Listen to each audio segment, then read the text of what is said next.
Hello, happy St. Patrick's Day. Making this video because I've been on here on YouTube for a minute and I've been watching a lot of videos today, just going through a few things. And I really hate how this stand works or lack thereof. So I'm still figuring out this whole system that I've got going on. Um, but my purpose for this video is really simple. I've been watching a lot of these videos, other gun tubers and other tactical people, um, as my name says, tactical nomad. But it gets me a little bit because they keep, like, a lot of these channels that I watch, they keep referring to things that just don't seem to sit and make sense to my mind. I know I need to speed up a little bit. I'm still getting used to this. The purpose of this is public speaking. That's how it all started anyway. Um, I do try to remain pretty apolitical throughout my content, um, here on other platforms. Not so much a big deal, but here we go. The other gun tubers, they keep referring to these cartridges that they buy. They're like, you need to stock 9mm, you need to stock 5.56, you need to stock 7.62 by 39, you need to stock, all these things. And I'm not going to tell you guys to do that. I'm going to tell you something totally different, and then I'll explain why. Simply stock what ammo you need so you have a contingent for when shit hits the fan. That's part of, or for whatever your gun sport or whatever you are doing with your firearm. And then have a rotating surplus. By that I mean a good amount of ammo set back. That way you can train and become proficient in your firearm and your utilization of said firearm. Holy crap, it makes sense. Don't go to these guys who go, and most of them are the Geardo weirdos that I like to kind of troll a little bit. Like, they just keep popping off with the same old over and over and over and over again. And it's like, come on. Like, they'll go into what a weapon says about you, what your ammo says about you, what your carry type says about you. Don't worry about that shit. If you are new to firearms, work on becoming proficient. Work on a sustainability. Work on things that are worth a damn in the situation in which you want to use your weapon. If you're going to learn to be a 3-gun shooter, a pistol, firearm, rifle set, learn how you can transition. Learn how to shoot and maneuver. Learn how to get accuracy on targets from different standings. If you are doing it for the true nature of the Second Amendment, which is defined as, having a firearm and ammunition in case of a tyrannical governance, do that. Learn. Of course, I'm never going to tell you to, and I know YouTube's got rules about how all this manifests, but learn the rules, the 4 main rules of firearm safety, first and foremost. Those are paramount across the board. You learn those, bring them to your heart. You can't really go too wrong, all right? And I'm going to tell you, obey the laws. Your local, federal, even though they change on a constant basis as far as the how the ATF does things. I don't really personally trust them, but that's a personal thing for me. But I'm not here to give you bad advice. I'm here to give you what I know. That is solid, good advice. Which is basically train hard, work at your skills, get proficient, become comfortable with your weapon systems in whatever configuration that you want. And hey, I'll break it back down because I used a term earlier. If you are one of those people who they're a Geardo weirdo, be that. There's nothing actually wrong with someone who wants the most top end freaking gear. I mean, obviously, I have gear. I love my gear. And yes, most of mine is actually seeing actual combat, but I'm a National Guardsman who just got back from a deployment less than a year and a half ago. So I have this stuff. I still actively train with the National Guard. So, of course, I have gear. But that is not why I got into firearm shooting. I kind of started it, but it's not where I plan to go with it. See, that's why I started these, is the ums.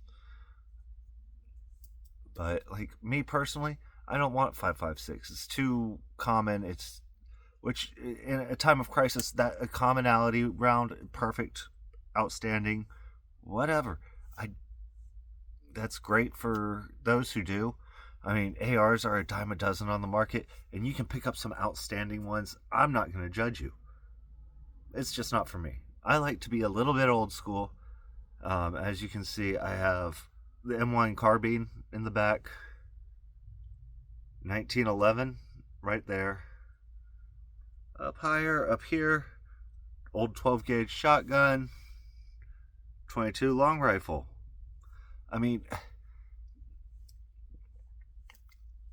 train with what you got. And, 9 times out of 10, it's not the size of the round that matters. It's realistically, how good are you with that weapon system? Can you get that in a firefight? 9 times out of 10, the person who shoots first wins the fight. Okay, let's adopt that to a rangeism. Okay, you're going to want, like, say, 3-gun, rifle, pistol, shotgun.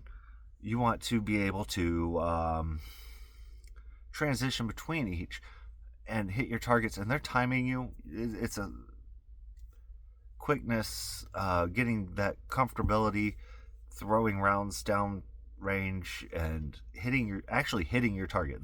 That's kind of the purpose. You don't want to just, no one goes to the range and just wants to sit there and shoot strays. I mean, that's a good way to get in a lot of trouble, actually. And I definitely will never tell you to just go out and pop rounds into the atmosphere and hope for the best.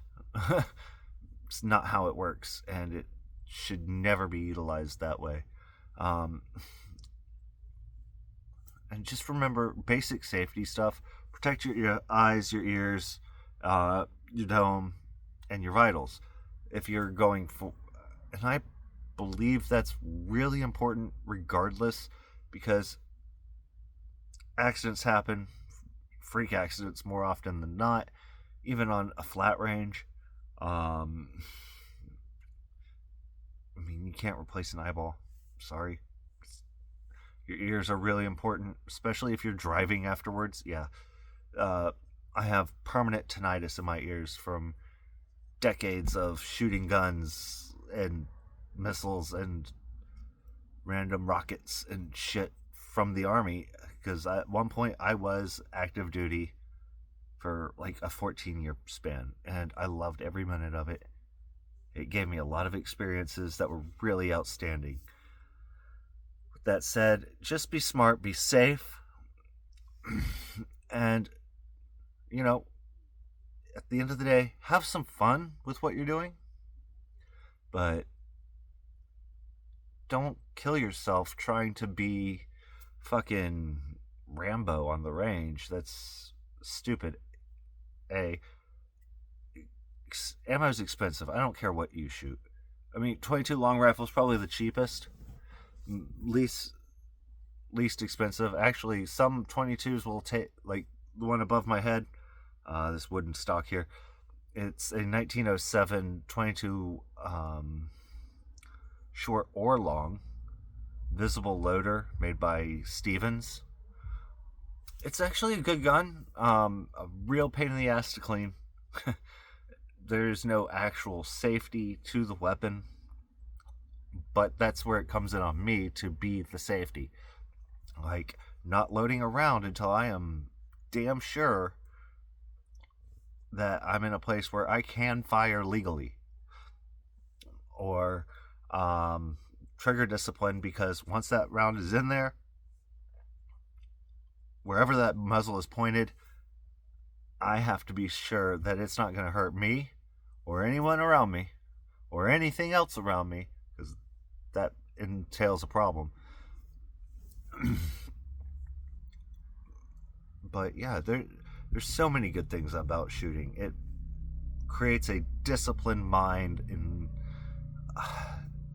to some extent a disciplined body, because hell, I'm sorry, I am fidget spinnering the crap out of this lighter tonight. But like, you can sit there and focus in on a single, like when zeroing, like before I shoot a single round, I want to make sure my sights are completely as accurate as possible to ensure that I do no damage to anything I do not intend to do damage to. That way I know truly I am actually aim pointed on whatever I'm shooting. It makes sense. You zero your weapon, you reclean your weapon, you confirm your zero, you go fire. Yeah, not, you don't have to do that every time. That's the, like, a lot of people won't shoot their guns maybe but twice a year at a range, if that. And I know a lot of people are like, oh, truck gun. Okay, cool. You keep your gun in the truck where it rattles around all the time. You may want to reconfirm that zero maybe a little more than every year. Like, I'd say once a month if you can.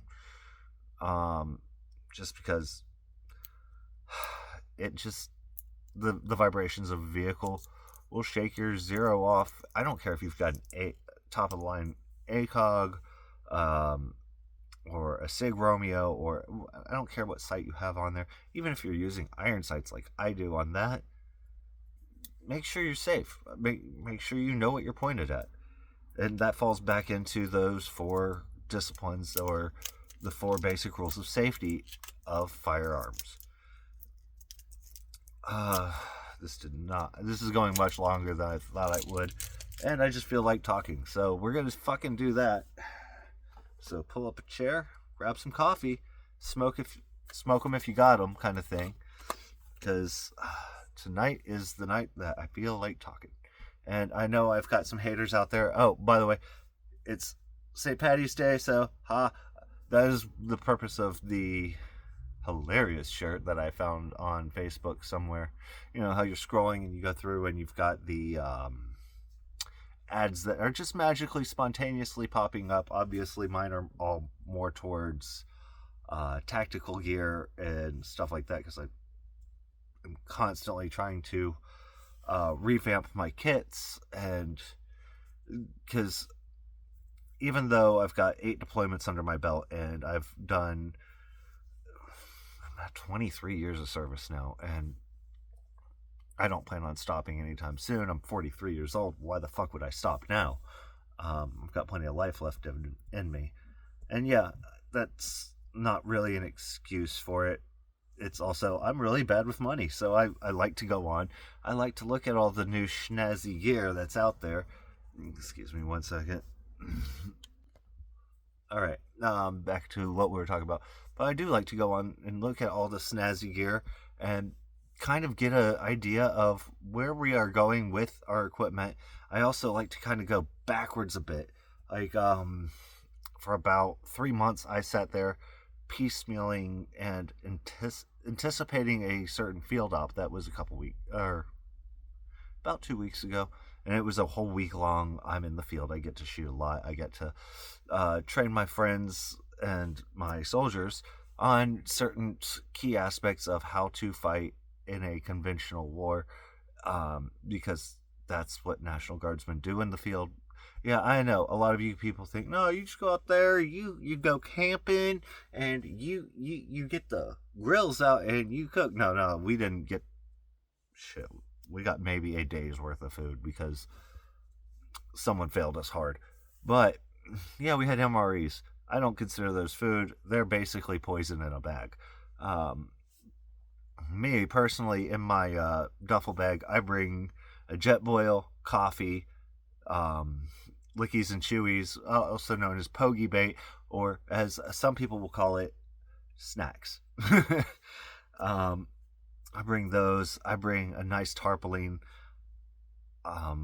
two freaking, two freaking ponchos, all the socks, t-shirts, uniform stuff that I need to, and hygiene stuff. As you can see, I'm off duty. I'm not gonna shave.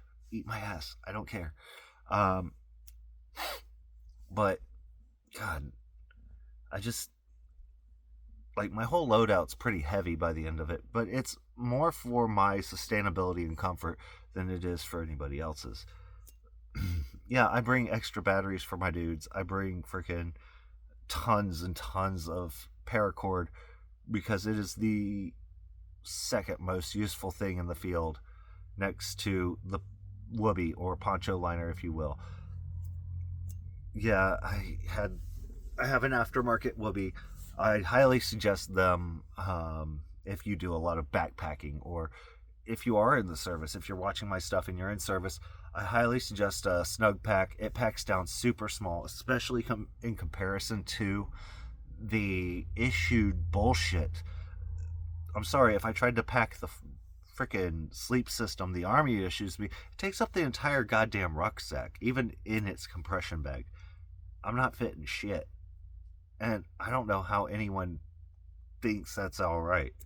Like, obviously, it was not made for any field person to, or anyone who lives in the field, to take out and do anything with. I still rock the old Alice pack. Why? Because the frame is way more sturdy. I've never had a fucking issue out of it. Yeah, I've updated the straps and the kidney pad, and I've added a freaking middle of the back padding for long endurance rucks. That really doesn't make sense to me anymore because now we wear body armor all the time.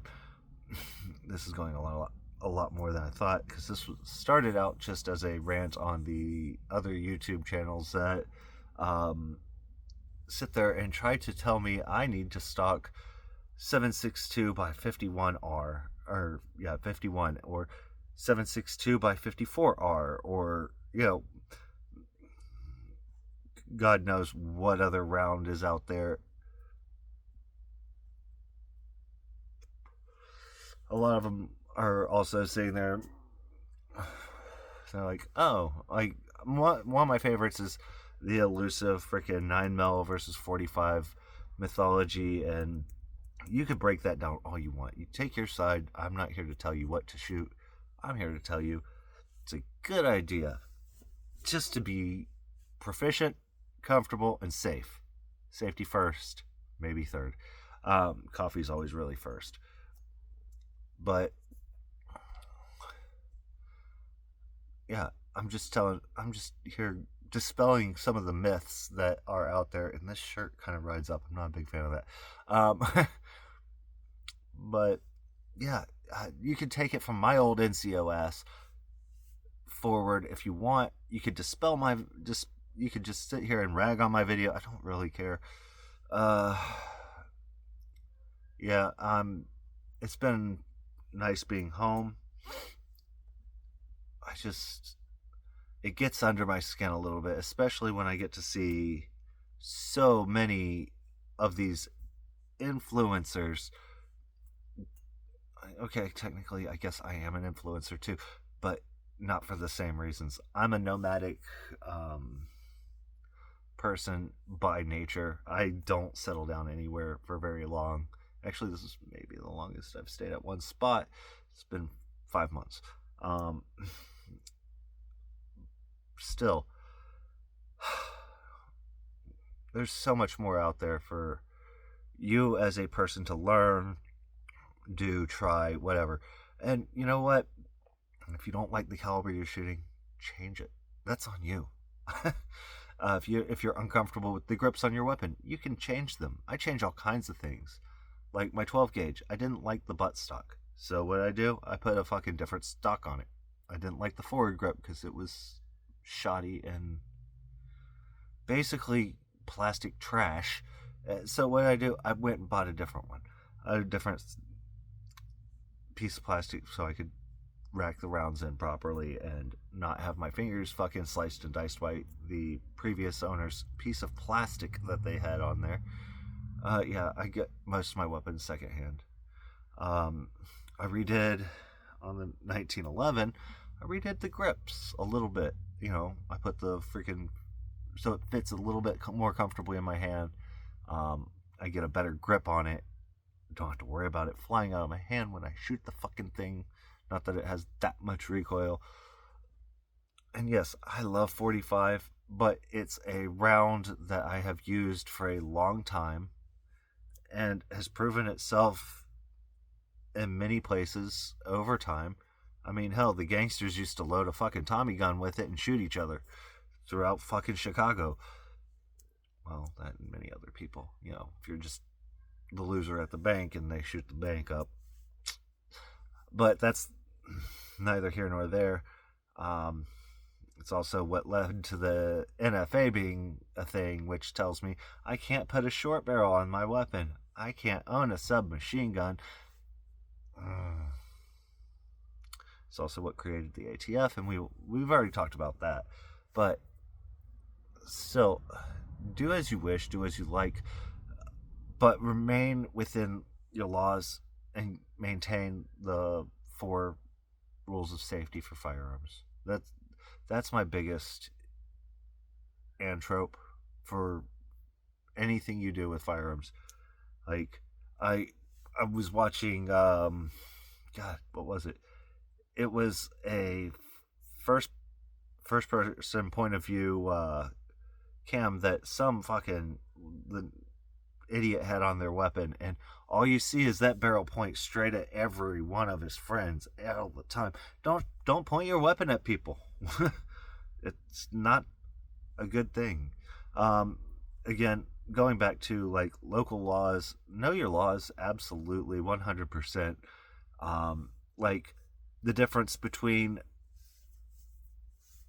transporting a firearm and brandishing a firearm can keep you out of a lot of trouble. Like just taking it from your dwelling to your car. And some places actually treat the car as a part of the dwelling. I don't know. I know Georgia has this law, and it's a very common sense law, because if the car is considered part of the dwelling, you can transport anything you want in said car, except narcotics and open container laws, those kind of. But yeah, I definitely am not a big fan of drinking and driving. And drinking and shooting guns, I know y'all do it. Don't fucking act like you don't go fucking out, sit in a duck blind and get fucking slam hammered.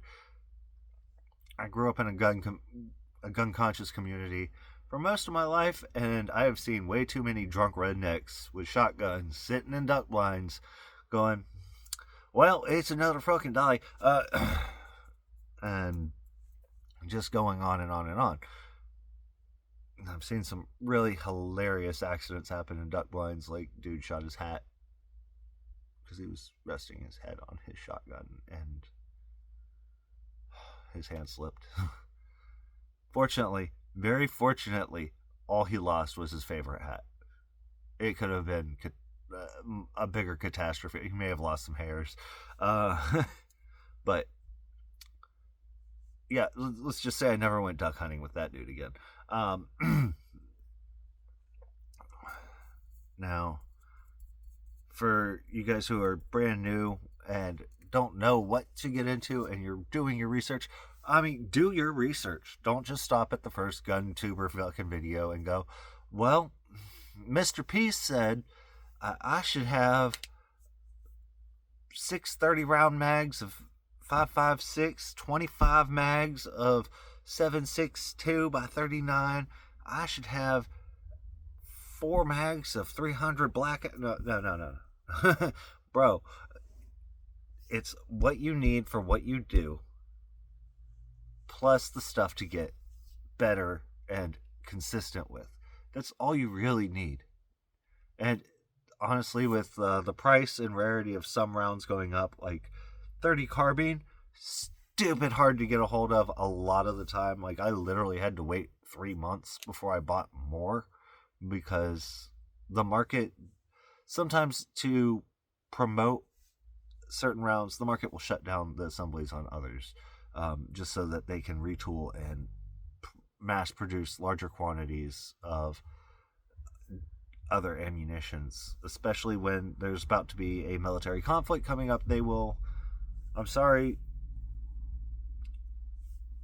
but they tend to want those government contracts. They pay really well, where you and I, as in a civilian market, we're going to pay, I pay about 35 cents a round for most of the stuff that I buy, and that's not bad. That's actually fairly decent.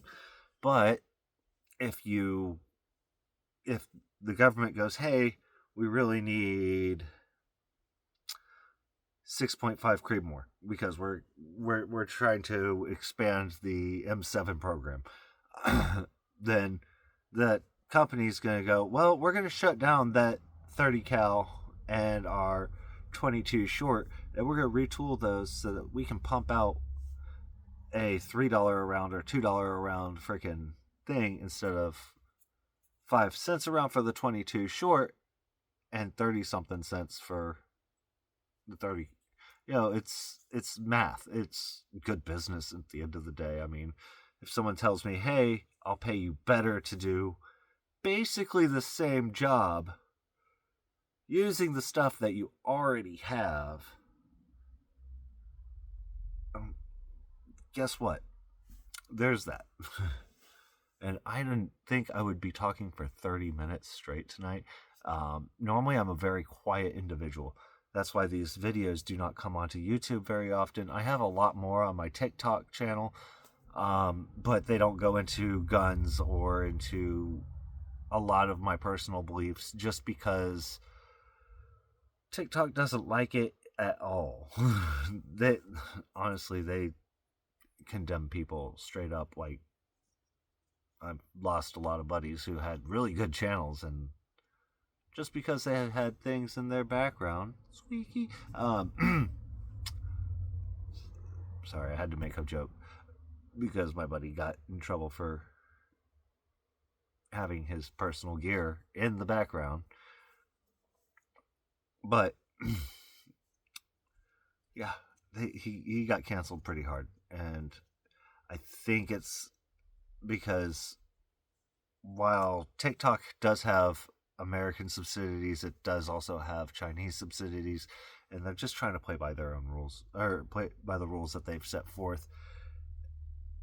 And even here on TikTok, I'm not looking for monetization, so I can do a lot more without having to worry about, am I going to make money on this? Because I am definitely not making any fucking money on this. Actually, I like to give my information for free, and I like to do not be sponsored. It's a personal preference. I mean, yeah, there's that. But I guess this is the end of my video for tonight, and I hope everybody's doing great and having a wonderful time. Stay safe, have fun, and eat and sleep well. We'll go into some other stuff soon. I do plan on doing a truck video on my, because I'm a tactical nomad. I'll show you my truck, my rig, and my setup for that, and we'll go from there. But I hope you guys are having a great time, and please, if you haven't already, like, subscribe. Not that it really affects anything, but I mean, I might produce some more stuff later, and it'll help you come back and find me. Thanks, and have a great day.